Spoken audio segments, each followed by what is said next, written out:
स्वागत है आप सभी लोगों का मेरे चैनल साइंस टू टेक्नोलॉजी में। मैं अनुपम विपुल आप सभी लोगों का स्वागत करता हूं आज के शो फ्यूचर फ्राइडे में। आज हम लोग बात करेंगे न्यूक्लियर बैटरी के बारे में।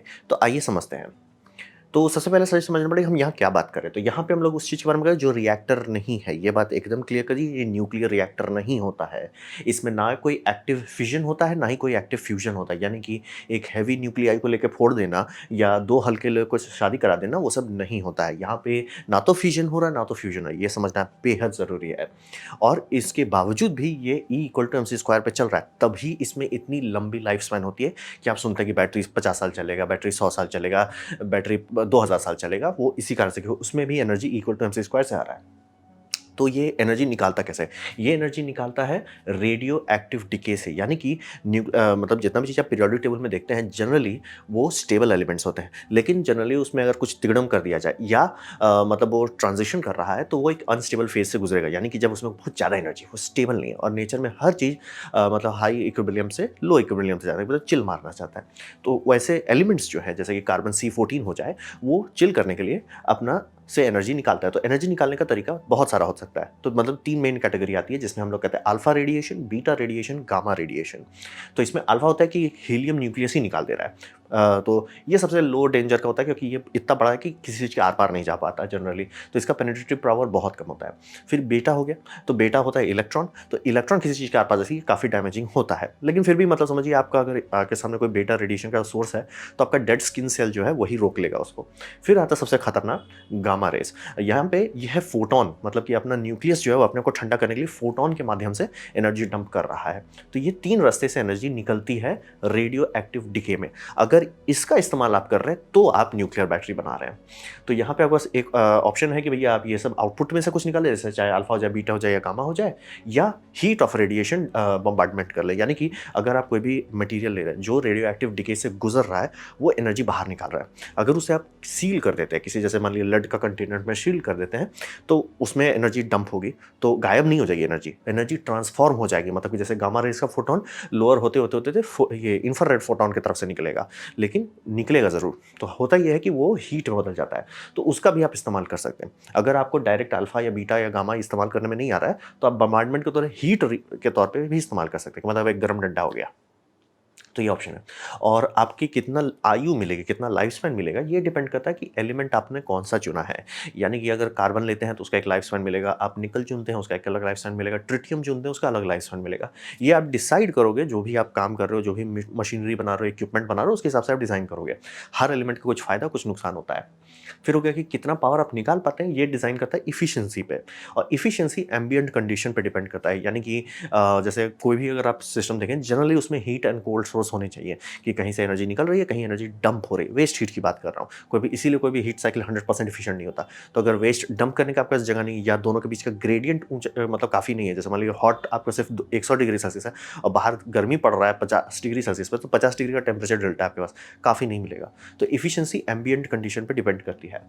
और यहाँ पे आपको हैंडल विथ केयर करना होता है। यानी कि ये बात सही है कि मैं बता दे रहा हूँ कि जैसे आपका बीटा रेडिएशन इलेक्ट्रॉन है, ज़्यादा अंदर नहीं घुसता, ये बात एकदम सही है। लेकिन बीटा रेडिएशन एक बैंड है, मतलब उस बैंड के अंदर मतलब इलेक्ट्रॉन में थोड़ा-सा पावर, बहुत ज़्यादा पावर भी हो सकता है। तो उससे फ़र्क क्या पड़ता है? उससे फ़र्क पड़ता है कि ये इलेक्ट्रॉन जब दूसरे एटम से भिड़ता है, वो दूसरे एटम को कुछ ज़्यादा एक्साइट करा सकता है। और उसका साइड इफेक्ट है कि वो एटम अब अनस्टेबल हो गया कि भई हम बहुत गर्म हो गए, भाई हमको कुछ करना पड़ेगा। तो वो अपने आप को चिल करने के लिए फोटॉन के माध्यम से निकालता है एनर्जी।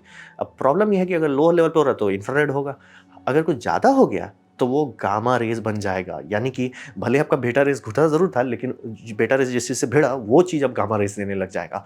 तो इसीलिए ये ऐसा चीज़ नहीं है जिसको हुलुलुलु करके मैनेज किया जाता है। बहुत सावधानी से ठंडे दिमाग से इसको मैनेज किया जाता है, क्योंकि ये रेडियो एक्टिव है और ये दूसरे चीज़ों को रेडियो एक्टिव बना सकता है अगर सावधानी ना बरती जाए तो। तो यही है, कोर यही है न्यूक्लियर बैटरी के बारे में। जो सबसे पुराना डिज़ाइन, सबसे टेस्टेड और बड़ा डिज़ाइन है RTG, radio active isotropic generator. तो यहाँ पे इस्तेमाल होता है रेडियो एक्टिव जो डिके हो रहा है वो बहुत बहुत एनर्जेटिक निकल, जनरली अगर कोई बहुत हाईली रेडियो एक्टिव एलिमेंट है, उससे ऑलमोस्ट सब निकल रहा होगा, अल्फा, बीटा, गामा सब निकल रहा होगा। तो अगर उसे आप इनकेस कर देते हैं, वो इतना गर्म हो जाता है कि वो काफ़ी हॉट रह सकता है और सालों साल तक हॉट रह सकता है। इसीलिए देखिए कि जितने भी न्यूक्लियर रिएक्टर से फ्यूल निकाले जाते हैं, जो स्पेंट होता है यानी कि खपत हो चुका है, उसको स्विमिंग पूल में 2 साल तक रखना पड़ता है ठंडा करने के लिए, क्योंकि वो कॉन्स्टेंटली गर्मी देता रहेगा। तो हिसाब वही समझिए कि यहाँ पे आपके पास सोर्स है हीट का। तो हीट का तो सोर्स आ गया आपके पास, अब इसमें आप थर्मो इलेक्ट्रिक इफेक्ट का इस्तेमाल करके इलेक्ट्रिसिटी निकाल सकते हैं। अब बात है कि थर्मो इलेक्ट्रिक क्यों करेंगे? बात है कि इसमें ये गर्मी होती है, बात सही है, लेकिन इतना नहीं होता कि आप इसे स्टीम कर लो। तो यहाँ पे कुछ ऐसा चाहिए जो थोड़ा-सा प्रैक्टिकल हो। तो प्रैक्टिकल बनता है सीबैक इफ़ेक्ट करके, यानी कि 2 अगर कंडक्टर जोड़ते हैं, 2 डिसिमिलर मेटल को, यानी कि जैसे कि आयरन और कॉपर को आप जोड़ते हैं, उसे इस ऑर्गेनाइज़ेशन में डालते हैं और एक साइड हॉट रखते हैं, एक साइड कोल्ड रखते हैं, तो उसमें करंट फ्लो होने लगता है। और जितना ज़्यादा डेल्टा मिलेगा, टेम्परेचर का ग्रेडिएंट का जितना ज़्यादा डेल्टा मिलेगा, यानी हीट सोर्स और कोल्ड साइड के बीच में गैप जितना बड़ा होगा, उतना ज़्यादा आप बिजली निकाल सकते हैं। और ये काम करता है, ये चाँद पे भी ले गया गया था, जितने वॉयेजर रोवर्स हैं, उसमें भी वही वॉयेजर जो डीप स्पेस प्रोब है, उसमें भी यही इस्तेमाल किया गया है। मार्स पे जो रोवर्स भेजे जा रहे हैं मॉडर्नली, उसमें भी यही इस्तेमाल है। ये है सबसे बड़ा न्यूक्लियर बैटरी। लेकिन इसके बारे में एक चीज़ समझना पड़ेगा कि ये सिर्फ 5% एफिशिएंट होता है, यानी कि अगर आप जो इसमें मटेरियल डाल रहे हो, वो कई किलोवाट का हीट दे रहा है, आप कई किलोवाट की बिजली नहीं निकाल पाएँगे। आपका बहुत खुशकिस्मत रहे 300-400 वाट का मिलता रहेगा आपके पास। लेकिन इसका एक फ़ायदा होता है कि मतलब अच्छा खासा बिजली 100 वाट, 200 वाट, 400 वाट डिपेंड करता है आप डिज़ाइन करोगे कितना बड़ा चाहिए आपको, वो कई दशक तक दे सकता है। मतलब कि नासा के पास रियल वर्ल्ड एक्सपीरियंस है कि भैया हमारा वॉयेजर में 4 दशक से चलता आ रहा है। पावर घटता ज़रूर जा रहा है, लेकिन चल रहा है, चलते ही जा रहा है, चलता ही जा रहा है। लेकिन यहाँ पे ये समझिए कि यहाँ पे हल्का-फुल्का मटेरियल नहीं इस्तेमाल किया। जो भी चीज़ इसके रिएक्टर कोर में इस्तेमाल किया जाता है, रिएक्टर मतलब as in like RTG core में, वो जनरली बहुत रेडियो एक्टिव लिया जाता है ताकि वो उतना गर्म हो सके।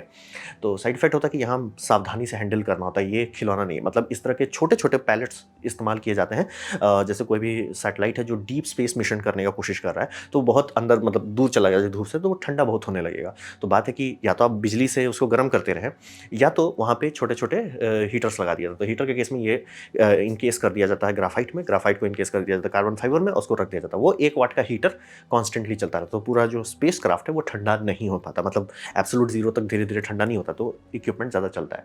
तो अगर आपको गर्मी ही चाहिए तो इसको गर्मी से इलेक्ट्रिसिटी में बना के फिर नहीं करना होता है, शांति से इसको एज़ ए हीटर एलिमेंट के तौर पे इस्तेमाल कर सकते हैं, क्योंकि ज़्यादा एफिशिएंट नहीं होता है। हैंडलिंग पे बहुत ध्यान देना होता है और हाई रेडिएशन का जो मतलब प्रोडक्ट इस्तेमाल कर रहे हैं, इसका एक साइड इफेक्ट होता है, ये डैमेज करता है। मतलब कोई भी चीज़ जो है, हर चीज़ में फोटॉन्स अगर भिड़ रहे हैं, असर पड़ेगा, तुरंत नहीं होगा। जैसे कि आप पेंट मानते हो, पेंट पे फोटॉन से भी असर पड़ता है। मतलब मैं ऑप्टिकल स्पेक्ट्रम की बात कर रहा हूँ, आप उस पे दिन रात सुबह शाम वो फेड होने लगता है, फोटॉन से ही डैमेज हो जाता है। अब वहाँ पे आप रेडिएशन डाल दे रहे हो तो और जल्दी डैमेज होगा। तो आप हिसाब लगाओगे मैथमेटिकली, करे भैया 40 साल बाद इतना देना चाहिए, कि आपने हिसाब लगा दिया कि मेरा इतना हाफ लाइफ है, इसके हिसाब से आउटपुट आना चाहिए, आउटपुट से कम आएगा। ऐसा क्यों?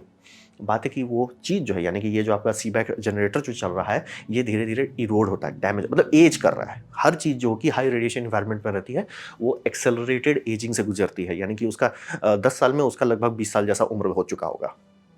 मतलब डैमेज जो है बहुत ज़्यादा हो जाता है। तो ये थोड़ा-सा सावधानी से सोच समझ के डिज़ाइन हुआ है। इसीलिए कोई भी कुछ भी नहीं डाल दिया जाता। हर एक एलिमेंट जो डाला जाएगा, उसके बारे में ठंडे दिमाग से सोच के बैलेंस करके हिसाब लगाया जाएगा कि कौन-सा है। क्योंकि बहुत ज़्यादा डाल दो, पावर तो मिल जाएगा, लेकिन प पता चला आपका मिशन मान लीजिए है 20 साल का, और वो 10 साल के अंदर ही अगर डिग्रेड बहुत ज़्यादा कर देगा तो नहीं करेंगे। लेकिन अगर आप लो यूज़ करें तो आपको ज़्यादा इस्तेमाल करना पड़ेगा, ताकि 20 साल बाद भी आपके पास कुछ रहे। तो ये सब बैलेंस करना होता है। फिर आते हैं बेटा वोल्टेज। वो तो मतलब समझिए जो हमने बताया वो सिंपल एक थर्मोइलेक्ट्रिक जनरेटर है। ये थोड़ा टेक्निकली एडवांस है। कारण ये है कि गामा रेज़ फोटॉन्स है और वो इतना हाई एनर्जी है कि ऑलमोस्ट हर चीज़ के आर-पार चला जाता है, और अल्फ़ा किसी चीज़ के आर-पार जाता ही नहीं है। लेकिन बेटा जो है बीच में आता है। बेटा का सबसे बड़ा फ़ायदा है कि ये high energy and speed electrons है या पॉज़िट्रॉन। तो इसका ये फ़ायदा होता है कि ये चार्ज्ड पार्टिकल है। चार्ज्ड पार्टिकल होने का फ़ायदा ये होता है कि ये इंटरैक्ट कर सकता है बहुत चीज़ से। न्यूट्रॉन किसी चीज़ से इंटरैक्ट नहीं करता, गामा किसी चीज़ से इंटरैक्ट नहीं करता, क्योंकि चार्ज नहीं है दोनों। मतलब गामा तो इतना हाई एनर्जी के शून्य से निकल जाएगा, और न्यूट्रॉन जो है सिर्फ डैमेज कर देगा हर चीज़ को, कुछ करेगा नहीं, इंटरैक्ट नहीं करेगा। इंटरैक्ट करने के लिए आपको चार्ज चाहते हैं, चाहे वो प्रोटॉन हो, चाहे या समझ लीजिए इलेक्ट्रॉन हो। तो थैंकफुली ये इलेक्ट्रॉन के तौर पे निकल रहा है, तो आप इसका कुछ इस्तेमाल कर सकते हैं। क्या कर सकते हैं? इसे सेमीकंडक्टर में डाल के, यानी कि पी एन एन जंक्शन का इस्तेमाल करके आप इसे बिजली में बदल सकते हैं। यानी कि आप रेडियो एक्टिव मटेरियल डालिए, पी जंक्शन डालिए, एन जंक्शन डालिए, और वो सोलर सेल के तौर पे बिजली आपको सीधा देना शुरू कर दिया। सोलर सेल में कहाँ से बिजली आ रही है? फोटॉन से आ रही है। वो फोटॉन है ऑप्टिकल स्पेक्ट्रम का, और सिलिकॉन का यहाँ इस्तेमाल हो रहा है। तो लॉजिक वही है, जैसा कि फोटॉन उसमें एनर्जी डंप कर रहा है, यहाँ इलेक्ट्रॉन एनर्जी डंप कर रहा है, बस इससे ज़्यादा कुछ खास नहीं है। और ये काफ़ी अच्छा खासा चलता है और इसमें आपको जनरली 3 चीज़ मार्केट में आपको मिलेंगे, ट्रिटियम मिलेगा, निकल 63 मिलेगा, कार्बन 14 मिलेगा। तो ये 3 चीज़ जनरली इस्तेमाल किया जाता है। अब डिपेंड करता है कि आप क्या खरीदते हो, जैसे कि कंप्यूटर की दुनिया में जो लोग खरीदते हैं, वो ट्रिटियम वाला खरीदते हैं, 20 साल का लाइफ स्पैन आता है। जो कि मतलब कुछ हैवी इक्विपमेंट के बाद में थोड़ा निकल 63 इस्तेमाल किया जाता है, वो मतलब अराउंड 50 साल तक का लाइफ देता है। कार्बन 14 जिसके पीछे हल्ला हो रहा था हुलुलुलु, वो कार्बन 14 का इस्तेमाल करते हैं, लेकिन इसकी इफ़िशिएंसी काफ़ी कम होती है। कम इफ़िशिएंसी का मतलब होता है कि अगर आप मैथमेटिकली लगाएँ इक्वल टू एम² से और मास का कंपैरिज़न करें तो बहुत एनर्जी है, बहुत ज़्यादा एनर्जी है, लेकिन आप निकाल सिर्फ 10% पा रहे हो। वैसे पिछले वाले में 5% में बोल रहे थे, यहाँ 10% में बोल जाइएगा। इसीलिए नासा इसका इस्तेमाल नहीं करता कि बड़ा अगर बनाने चलते हैं तो इसका दाम इतना भाग जाता है कि लोग इसे इस्तेमाल नहीं करते। और हिसाब ये आ रहा है कि काफ़ी कंपनीज़ इस पे मेहनत कर रही है, क्योंकि ये टेक्नोलॉजी है आदम ज़माने का, मतलब समझ लीजिए अराउंड 1970 से चल रहा है। तो मेहनत काफ़ी लोग कर रहे हैं कि इसको थोड़ा और तगड़ा बनाया जाए। तो जैसे कुछ एक डिज़ाइन है कि डिज़ाइन अपग्रेड कर दिया जाए, कि आपके पास जैसे एक लिमिट है कि भैया इतना है। ये मान लीजिए अगर आपका 10 स्क्वायर सेंटीमीटर आ रहा है, तो 10 स्क्वायर सेंटीमीटर में सरफेस एरिया 10 का ही हो, ये ज़रूरी नहीं, आप उसे बढ़ा सकते हो। तो बढ़ाने के लिए ये है पोरस डिज़ाइन पे काम कर रहा है। अगर ये डिज़ाइन आपको सिमिलर लग रहा है तो ये डिज़ाइन आपका एसएसडी में भी रहता है। तो मतलब आप ऐसा कर दो कि फ़ोल्ड कर दो। तो फ़ोल्ड करने से फ़ायदा ये होगा कि कहने को आपका बाहर से सरफेस एरिया 10 सेंटीमीटर स्क्वायर का है, लेकिन जितने जगह पे रिएक्शन हो रहे हैं, यानी कि इलेक्ट्रॉन घुस रहा है, जंक्शन इग्नाइट कर रहा है, वो जगह इतना बढ़ाया जा सकता है कि आपका 10 में 100 सेंटीमीटर स्क्वायर का एरिया आ जाए। तो आप पावर आउटपुट बहुत बढ़ा सकते हो। एफिशिएंसी भी शायद थोड़ा बढ़ जाए। और मटेरियल इंजीनियरिंग में भी काफ़ी लोगों का क्लेम हो रहा है कि डायमंड सेल इस्तेमाल करके डायमंड निकल 63, डायमंड निकल 63, ऐसे-ऐसे करके सेलिंग करके काफ़ी ज़्यादा एनर्जी निकाला जा सकता है। डायोड की एफिशिएंसी भी बढ़ा के और एनर्जी निकाला जा सकता है। तो क्लेम किया जा रहा है कि 20% तक छू सकता है, लेकिन अभी जितने मार्केट में अवेलेबल हैं, जितने आप खरीद सकते हैं, ये सब 10 के अंदर है। मतलब जो भी चीज़ आप खरीद सकते हो वो 10 के अंदर है। कुछ-कुछ तो क्लेम 50 का कर रहा है, लेकिन उसपे बाकी सारे साइंटिस्ट ही बोल रहे हैं भाई कुछ ज़्यादा नहीं हो गया? तो ये है बेटा वोल्टेक, ये हकीकत में एग्जिस्ट करता है, रियल में है, लाइफ स्पैन मिलता है। कौन सा एलिमेंट आप चुनते हैं उसके हिसाब से आपको लाइफ स्पैन मिलेगा। तो आपको आराम से मार्केट में आप 20 साल वाला खरीद सकते हैं या 50 साल वाला खरीद सकते हैं। ये नॉर्मल टेक्नोलॉजी है जो यूज़ करते हैं, पहले पेसमेकर में इस्तेमाल होता था। तो ये हुआ बेटा वोल्टेक। अब बात करते हैं, जब ये पुराना चीज़ था, हम लोग यूज़ करते थे और 1970 से चल रहा है, सबको बैटरी की इतनी ज़रूरत है, तो हर जगह क्यों नहीं यूज़ करते? हिसाब ये समझिए कि अगर आपको कोई बता टेक्नोलॉजी ऐसा दे देता है, मान लीजिए एलियन आके ऐसी टेक्नोलॉजी दे देते हैं कि भैया तुम रेडिएशन से 60% एनर्जी निकाल लो, ठीक है? 60%, 100% की बात ही नहीं हो रही, 90 की बात नहीं हो रही, 60, पूरी दुनिया का सारा समस्या खत्म। अगले दिन सारे दुनिया का समस्या खत्म। कार्बन डाइऑक्साइड, अरे सर एटमॉस्फेयर से निकाल के हटा डालें हम लोग उसको। अरे सर खाना, अरे सर बहुत प्रोड्यूस कर ले रहे हैं। पानी, अरे सर पूरा समुद्र ही और ये कर दे रहे हैं हम लोग, उसको प्यूरीफाई कर दे रहे हैं, टेंशन मत लीजिए। तो ये पॉसिबल हो जाएगा अगर हम लोग रेडिएशन से पूरा एनर्जी निकाल लें, जो कि हो नहीं पा रहा है। हिसाब ये है कि रियल लाइफ में 10% भी बहुत ज़्यादा बता रहा हूँ, ऑप्टिमम बता रहा हूँ, best of the best. Load पड़ने पे वो 10 भी नहीं मिल रहा है, क्योंकि बहुत सारा लॉ ऑफ फिजिक्स उसको रोक के रखता है। जैसे एग्जांपल देखिए, सिंगल्स ये समझिए सिंगसन जंक्शन वाले जितने सोलर सेल हैं, यानी कि जिसमें एक एलिमेंट होता है, वो कितनों तिगड़म कर दिया जाए, वो आपका रोध होके भी 35% नहीं क्रॉस कर सकता। तो जैसे मिलिट्री के जितने सैटेलाइट होते हैं, स्पाई सैटेलाइट, जो कि उनको छोटा सोलर पैनल चाहिए, लेकिन चाहिए बहुत बिजली चाहिए, छोटा सोलर पैनल चाहिए ताकि दूसरे लोग ट्रैक ना कर सकें। तो उसके लिए वो लोग मल्टी जंक्शन सोलर सेल इस्तेमाल करते हैं, जो कि अराउंड 3 जंक्शन तक जाता है, तब जाके उनको बेनिफिट मिलता है कि हाँ भैया हमारा 50% तक इफिशिएंट हो जाता है। तो वैसे बेटा वोल्टेक में भी फिजिक्स का कुछ-कुछ लॉज़ हैं, जो कि बहुत एडवांस न्यूक्लियर फिजिसिस्ट आपको समझा सकते हैं कि भैया आप कितना तिगड़म कर लो, ये बहुत ज़्यादा इनएफिशिएंसी देगा नहीं। मतलब अभी तक की हमारी जितनी अंडरस्टैंडिंग है उसमें ये है कि ये फिजिक्स लॉ नहीं अलाउ करता। दूसरा एक बात आता है, न्यूक्लियर सेफ्टी सस्ता नहीं होता। जैसे कि मैंने आपको एग्जांपल दिया कि जैसे ये पहले आता था, आर्मको मेडिकल प्रोडक्ट्स कॉर्पोरेशन का है, पेसमेकर NU5F करके है, आदमजुबानी का, रेडियो एक्टिव मटेरियल प्लूटोनियम 238 8 सीवर्ट्स का इसमें रेडिएशन है। तो ये सब पहले यूज़ होता, तो अब क्यों नहीं होता? इसकी बैटरी लाइफ होती थी 88 ईयर्स का, यानी कि अगर किसी को डाल दिया जाता था ये पेसमेकर, उसको फिर दोबारा चांसेस नहीं पड़ते थे कि उसका सर्जरी करके दोबारा इसको बदलो। आजकल तो हम लोग को 10-10 साल में करना पड़ रहा है। तो ऐसा क्यों? कि ये था तो हम लोग की बात है कि इसके साथ मतलब जो भी कंपनी सेल कर, पहले ही महंगा बहुत होता था। फिर जो कंपनी सेल करती थी वो कहती थी कि देखिए आप तो टपकने वाले हो सर, आज नहीं तो कल टपक ही जाओगे। आप मान लो ये 10 साल यूज़ करो या 20 साल यूज़ करो, आप टपक जाओगे। तो बात है कि वो तो ठीक है, उसमें कोई दिक्कत नहीं, लेकिन अपने अगल-बगल वाले लोगों को ये बता दिया कि आपके अंदर एक रेडियो एक्टिव मटेरियल है, तो जब भी आपका देहांत हो, हम आके उसको निकाल लेंगे और उसके बाद आपकी बॉडी के साथ जो करना है करें, हमें कोई दिक्कत नहीं, लेकिन हमें उसे निकालना है, क्योंकि हमें गवर्नमेंट को बताना है कि भैया हमने मान लीजिए इतना प्लूटोनियम निकाला था फैक्ट्री से, तो उसका गया कहाँ प्लूटोनियम। अब बात है कि जितने लोगों का डेथ हुआ उसमें काफ़ी लोग, मतलब कुछ लोग किए रिटर्न कर दिए, लेकिन काफ़ी लोग का ये हो गया कि भाई बैरी कर दिया गया। अब वो ग्राउंड कंटेमिनेशन वाला रिस्क हो गया। अब कई जगह पे ये क्रीमेट कर दिया गया, तो ले भैया एयर पॉल्यूशन हो गया, वो भी प्लूटोनियम के साथ। तो समझ रहे, मामला बहुत गंभीर हो गया। तो जितनी भी कंपनी थी सबने हाथ खड़ा कर दिया, भाई कोई फॉलो नहीं करता है रूल्स रेगुलेशन को, हमारी बैंड बजती, गवर्नमेंट तो हमें ही ना जिम्मेदार ठहराएगा। तो बात वही समझिए कि ये सब इतना महंगा पड़ने लगा कि लोगों ने हाथ खड़ा कर दिया। ये बेटर टेक्नोलॉजी थी, हम लोगों ने उसे छोड़ दिया। ये हो गया रियल बात। जो न्यूक्लियर फिजिक्स जो है हलवा नहीं है। और वही बता रहे हैं कि आम लोग को आप यहाँ तक भले ही सिखा दो स्कूल में कि अल्फा बीटा गामा रेज होता है, कितने लोग को ये पता है कि भैया बीटा रेज अगर किसी चीज़ पे भिड़ रहा है तो ये भी पढ़ना पड़ता है कि बीटा रेज का कितना एनर्जी था, किस एलिमेंट पे भिड़ रहा है, उसका क्या आउटपुट है, क्या उससे गामा रेज तो नहीं निकल रहा कि सेकेंडरी रेडिएशन से आप ऊपर चले जाओ। तो ये सब हलवा नहीं होता है, बहुत महंगा पड़ता है। और सीरियस चीज़ें तो लोग सीरियसली लेते हैं, तो साइड इफेक्ट होता है टका, बहुत खाता है।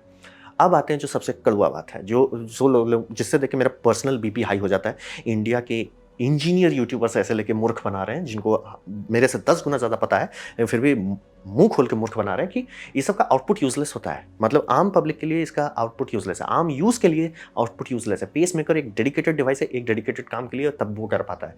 इस सबसे आउटपुट जो आता है वो माइक्रोवाट्स में नापा जाता है। अब आम पब्लिक को नहीं पता कि माइक्रोवाट्स कितना छोटा होता है, कितना छोटा होता है। नॉर्मल मल्टीमीटर माइक्रोवाट्स नाप भी नहीं सकता, उसके लिए डेडिकेटेड मीटर लेने पड़ते हैं। एक माइक्रोवाट में मतलब अगर आप 1 वाट लेते हैं तो उसमें आपको 10 लाख माइक्रोवाट चढ़ते हैं, यानी कि 6 शून्य लगता है। और आप इस तरह का जो देखेंगे, जैसे सिटी लैब्स का ये एक ब्रांड है, कंपनी सेल करती है, रियल चीज़ है, रियल में इस्तेमाल होता है, सिक्योरिटी चिप में इस्तेमाल होता है। ये सब 20 माइक्रोवाट्स तक का है। मतलब इसको अगर आप खरीदिएगा तो इस तरह का आपको चार्ट दिया जाएगा कि भैया पहला साल में ये 100 माइक्रोवाट मतलब 3 जीरो 3 जीरो नहीं 2 ही जीरो, मतलब आपको बहुत ज़्यादा चाहिए 1 वाट के लिए। आपका मोबाइल चलाने के लिए मिनिमम 2 वाट चाहिए। सर जी 1000 गुना से कम पावर पड़ रहा है आपके पास। तो इसमें कोई बता दे कि हम लोग न्यूक्लियर डायमंड बैटरी से आपका मोबाइल चलाएंगे, कहाँ सर? माइक्रोवाट्स में उसकी पावर आउटपुट आती है। और हाँ, ये मैं समझ सकता हूँ कि आम पब्लिक को नहीं समझ है कि माइक्रोवाट बहुत छोटा होता है। हम लोग सोचते हैं मिली है नहीं सर, माइक्रो है, बहुत बहुत ज़्यादा जीरो का कमी है। और इसका हिसाब ये समझिए कि इसका आउटपुट जैसे अगर इसे लगाया जाता है सिक्योरिटी चिप्स के लिए, तो उसमें होगा कि भैया पहला साल में ये 100 माइक्रोवाट आउटपुट देगा, लेकिन अगर आप 20 साल का लाइफ स्पैन देना चाहते हैं तो उसको 32 आउटपुट तक ड्रॉप कर जाएगा। तो जो भी इंजीनियर बनाएगा इसके लिए क्लॉक सर्किट, वो क्लॉक सर्किट बनाया जाएगा, भैया देखो वो चल जाना चाहिए आराम से 30 पे, 30 माइक्रोवाट तक पे उसको चल जाना चाहिए, तभी इसको आप 20 साल का सर्टिफिकेशन दे सकते हो। और अगर आप इसको स्केल अप करते हैं, आदम जो नोकिया होता था ना, जो मतलब करीब करीब 1 हफ्ते का बैटरी लाइफ देता था, उसको चलाने के लिए आपको अटैची साइज का बैटरी चाहिए, तब जाके वो आदम जा। स्मार्टफोन तो नहीं चलेगा सर, स्मार्टफोन तो नहीं चलेगा। एग्जाम्पल के जैसे ये आप खरीद सकते हो, ये निकल वाला है, जैसे ये ट्रिटियम वाला है, ये निकल वाला है, देख सकते हैं। ये है 2 वोल्ट का सिस्टम, निकल N63 का है। और वो देख रहे हो उतना छोटा सा घड़ी को चला रहा है, वो भी आदम। उस घड़ी पे अभी आप नॉर्मल लिथियम सेल डालिए तो वो आराम से चलता है आपका अराउंड 10 साल तक। जो इससे आता है आपका क्या बोलते हैं, कैशियो से आता है। ये इतना बड़ा से उतनी सुन चीज चल रहा है, ये समझिए। क्योंकि ये माइक्रोवाट टू वाट का कन्वर्शन आम लोगों के दिमाग में आता नहीं है ना, तो लोग थोड़ा बह जाते हैं। इसी से कुछ खास नहीं आप कर सकते। मतलब बोल रहा हूँ ना, सर्वर में इस्तेमाल होता है, तो क्या सर्वर चलता है इसमें? नहीं, सिर्फ क्लॉक सर्किट है कि क्लॉक का टाइम कभी मिस नहीं होना चाहिए, बस इसका यही लिमिटेशन जो है। और प्लस अगर आप किसी तरह मैजिकली आप कर लेते हो कि हम इसे बहुत पा रहे हैं, जैसे आपको बताया कि आरटीजी एग्जिस्ट करता है, तो आरटीजी में तो आप जैसे मान लो 2 किलोवाट का हीट डाल रहे हो, तो बहुत जगह बहुत ठंडा पड़ता है, बहुत ज़्यादा ठंडा पड़ता है। वहाँ पे लोग हीटिंग के लिए बहुत खर्च करते हैं, चाहे गैस पे खर्च करें चाहे बिजली पे करें। तो क्या होगा अगर उनके घर में यही दे दिया जाए, आप पूरा एकदम उसको शील्डिंग कर दो, शील्डिंग सारे हाई रेडिएशन को वो मतलब लो इंफ्रारेड में बदल देगा, आपका घर गर्म रहेगा, कभी टेंशन ही नहीं। सर बिजली बिल का टेंशन ही नहीं, गैस का सर टेंशन नहीं, घर एकदम बम गर्म रहता है। तो क्यों नहीं करते हैं? वो रेडियो एक्टिव मटीरियल है, बहुत ज़्यादा महंगा हो जाएगा सेफ्टी के चक्कर में। तो हिसाब वही समझिए। और उसमें तो एटलीस्ट गर्मी मिलेगी यहाँ, और बिजली करके करना चाहेंगे कुछ नहीं मिलने वाला। वो माइक्रोवाट्स वाला बात को लोग एकदम प्यार से छिपा देते हैं। यही इसी कारण से आप 1970 से बनता आ रहा है, तो भी आप आपके मोबाइल फ़ोन या घड़ी में नहीं आता है। घड़ी में मतलब आएगा ये बड़ा सा बैटरी लगेगा उसके लिए। अब बात करते हैं इस पे हाइप इतना कैसे हो गया, जब ये इस तरह का एक रियल टेक्नोलॉजी जो एग्जिस्ट करता है, हाइप इतना कैसे हो गया? हाइप में सबसे खतरनाक बात था इसका कि इसमें हाफ ट्रूथ्स डाला गया था, यानी कि आधा सच डाल दिए तो लोग थोड़ा बह गए। पहला सच इसमें कि बैटरी लाइफ फॉरएवर है।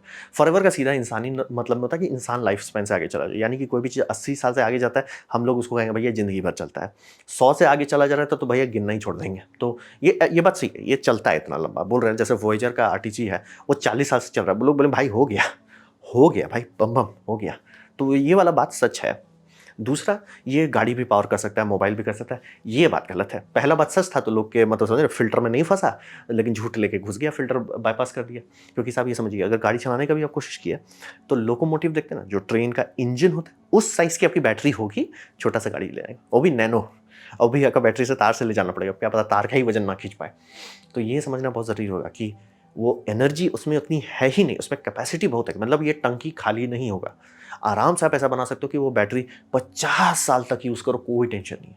वो प्रूफ है, हमारे पास रियल वर्ल्ड डेटा है, कोई दिक्कत नहीं है। लेकिन समझ रहे हैं कि मतलब उतना लंबा है, चलेगा ये बात सही है, लेकिन मतलब समझ रहे हैं बहुत धीरे-धीरे बहुत लंबा मैराथन चलता है। लेकिन क्या इसमें पावर है कि कुछ खींच सके? नहीं जी, कुछ नहीं। पैसा वही समझिए कि सिर्फ फेक सीजीआई जैसे ये दिखा देते हैं, नैनो डायमंड बैटरी देके हुलुलुलु कर देते हैं, या स्क्वायर वाला है, या ये पता नहीं कहाँ से उसमें डबल ए बैटरी में उसको ठूस दे रहे हैं। तो इसका जो पहली बार कंपनी ने निकाला था, तो उसमें लिख दिया था कि 100 माइक्रोवाट का आउटपुट है। तो बातें जब लोग पढ़ने लगे, एक मिनट 100 माइक्रोवाट में तो कुछ नहीं होगा, और आप कह रहे हो मोबाइल चलाएंगे, गाड़ी चलाएंगे, 100 माइक्रोवाट में तो कुछ होगा नहीं। तो इसका जो अब इमेज खोजिएगा मार्केट में, तो उसमें आपको दिखेगा सिर्फ बेटा वोल्टेज लिखा हुआ है, माइक्रोवाट हटा दिए। बात वही समझिए कि नॉर्मल टेक्नोलॉजी को ऐसे है कि मतलब डायमंड लगा देंगे, कि ऐसे मक्खन लगा के मूर्ख बना रहे हैं, मतलब कहाँ से कर लोगे सर, कहाँ से कर लोगे? सीजीआई डाल डाल के सब इस तरह के आपको इमेज दिखाएंगे, लिथियम आयन 1 घंटा चलता है, नैनो डायमंड बैटरी 28,000 साल चले। पहली बार 28,000 साल नहीं चलेगा ये। अब बना भी तो 1-2 हज़ार साल के अंदर भी नहीं बोल ही जाएगा। क्यों? बोला रेडियो एक्टिव एनवायरनमेंट डिके कराता है, हर चीज़ डिके होता है, चाहे वो डायमंड ही क्यों ना हो। तो ये मतलब बस फेक सीजीआई दिखा के हुलुलुलु कर रहे हैं, और ऐसा फंस क्यों जा रहे हैं लोग? इसलिए फंस रहे हैं कि आम लोग के दिमाग में नहीं चलता है ना कि भैया किलोवाट पर किलोग्राम का क्या लोचा है। वो आप नहीं सोचते ना, आप क्या खरीदते हो? मैं मोबाइल खरीद रहा हूँ, मोबाइल चार्ज करने पे चलना चाहिए, आप उससे ज़्यादा दिमाग नहीं लगा, आप थोड़े बैठ के उसमें कैलकुलेशन करोगे कि मैं मतलब एक कस्टमर मैक्सिमम 200 ग्राम ही अपने हाथ में रखना चाहेगा, 200 ग्राम में मतलब मेरा हार्डवेयर का दाम वजन इतना होगा, उसमें इतना पावर रिक्वायरमेंट है, कौन सा केमिस्ट्री, आप थोड़े कर रहे हो, वो आपका काम नहीं है, वो इंजीनियर का काम है। तो आम पब्लिक को सेंस नहीं है कि किलोवाट पर किलोग्राम आपको दिखता रहता है। तो उसको आप बस ये बताओगे लिथियम है कि न्यूक्लियर है। तो वो फँस सकता है कि हाँ भैया वो 8 घंटा में, ये बात सच है, ये नैनो डायमंड इतना साल चलेगा, ये बात सच है। बस ये नहीं बता रहा कि ये आपको ट्रक के साइज़ का चाहिए होगा, तब जाके मॉडर्न स्मार्टफ़ोन चलेगा। तो आप वही समझिए कि आम पब्लिक को जो ये अंडरस्टैंडिंग नहीं है कि माइक्रोवाट्स में मतलब कितना माइक्रोवाट्स चाहिए तब जाके आपका 1 वाट होता है, तो इसीलिए लोग लटक जाते हैं। और साहब ये समझिए कि ये कचरा टेक्नोलॉजी नहीं है, बहुत अच्छा टेक्नोलॉजी है, और इस पे बेटा वोल्टिक्स पे जितने और रिसर्च होंगे, ये बहुत अच्छा है मेडिकल इम्प्लांट्स के लिए। और बहुत सारे, और जैसे मैंने आपको एग्जांपल दिया, बहुत सारे न्यूक्लियर कॉन्फ्रेंस होते हैं, उसमें दिखाया जाता है बेटा वोल्टिक, और लोग खरीदते हैं। जैसे बहुत सारा आपका रिमोट एरिया सेंसिंग है, चाहे जैसे अंडरग्राउंड में कुछ आपने डाल दिया है, उसमें है कि आपको मतलब समझिए कि जो बैटरी बहुत कम पावर का है, मतलब 100 माइक्रोवाट का है, वो धीरे धीरे 24 घंटे में समझिए 23 घंटा से एक कैपेसिटर चार्ज करता है, फिर आखिरी का 1 घंटा पे एक लो पावर इक्विपमेंट चलाता है वो, फिर वो आराम से 23 घंटा से कैपेसिटर चार्ज करता है, धीरे ऐसे ऐसे करके करते हैं। आपका जो हार्ट बीट वाला वो भी ऐसे ही पल्स कर रहा है, तभी वो टिक पा रहा है। तो हिसाब उसी देखिए, ये भी एक सच को लेके इसको एग्जैजरेट कर दिए कि आपको हम डबल ए बैटरी चाहिए। सर डबल ए बैटरी को बहुत ज़्यादा वाट्स चाहिए, आपका नॉर्मल डबल ए बैटरी में आराम से 2 वाट तक आता है। आप उतना पावर उसमें है ही नहीं। आपको मोबाइल फ़ोन को चार्ज करना पड़ेगा 7 दिन तक कैपेसिटर से, और 8वें दिन आप 5 सेकंड के लिए यूज़ कर पाओगे फ़ोन। बात वही समझिए, ये आम पब्लिक को नहीं समझ है, तो मूर्ख बन जाते हैं। मेडिकल टेक्नोलॉजी में बहुत अच्छा यूज़ है, लेकिन इसका ग्रोथ नहीं हुआ, क्योंकि जितनी बार ये एग्जैजरेटेड क्लेम करेंगे, फेल होंगे, कंपनी स्टॉक से पैसा लूज़ करने लगेगी, लोग हाथ खींच लेंगे, और उसके बाद होगा कि एक अच्छी टेक्नोलॉजी फेल हो गई क्योंकि ओवर हाइप पे चल रहा था। तो क्या इसका इस्तेमाल है? हाँ, पेसमेकर ये सब के लिए बहुत अच्छा टेक्नोलॉजी है, इससे बढ़िया बात नहीं है। बहुत सारा मेडिकल इम्प्लांट है, और बहुत सारे जिनको ज़रूरत है वो लोग यूज़ ही कर रहे हैं, ऐसी कोई नई बात नहीं है। तो वहाँ बढ़िया है, लेकिन आम डे टू डे लाइफ में इसका कोई इस्तेमाल नहीं है। तो इसीलिए बेटा वोल्टेक, आरटीजी ये सब आपको नॉर्मल लाइफ में नहीं मिलेगा। कारण वही समझिए, फिजिक्स नहीं अलाउ करता कि इससे आप मतलब गीगावाट में पावर निकाल लीजिए, इससे आप घर चला लीजिए, वो फिजिक्स ही अलाउ नहीं करता। और अगर आप कोशिश कीजिए तो इतना बड़ा बन जाएगा भैया, उसका ट्रांसपोर्टेशन कॉस्ट में आप लुट जाइएगा। तो यही है हकीकत, यही समझिए कि नैनो डायमंड बैटरी पे मत उड़िए। जब भी कोई बोले भैया पूछ लीजिएगा कि 1 माइक्रोवाट कितना डालने के बाद आपका 1 वाट में बदलेगा, और आपका मोबाइल का बैटरी का वाट रेटिंग कितना है, वाट आवर जो है कितना है। तो ये था मेरा प्रेजेंटेशन न्यूक्लियर बैटरी के बारे में। उम्मीद करता हूँ आपको अच्छा लगा, कुछ सीखने मिला, कुछ समझ में आया। अगर ऐसा है लाइक कर दे, दोस्तों शेयर कर दे, उससे मेरा काफ़ी भला होगा। नहीं अच्छा लगा, नहीं पसंद आया, कोई बात नहीं, आप डिसलाइक दबा सकते हैं। मैं कहूँगा डिसलाइक 2 बार दबाएं, उससे मुझे पता चलेगा कितना ना पसंद हुआ है। मैं आपसे कहूँगा कमेंट लिखें, मैं हर कमेंट को पढ़ने की कोशिश करता हूँ। आपसे कहूँ सब्सक्राइब कीजिए, बेल दबाइए, अगर आप फ्री हैं तो। आपने वीडियो देखा जानकर मुझे बहुत खुशी हुई। धन्यवाद।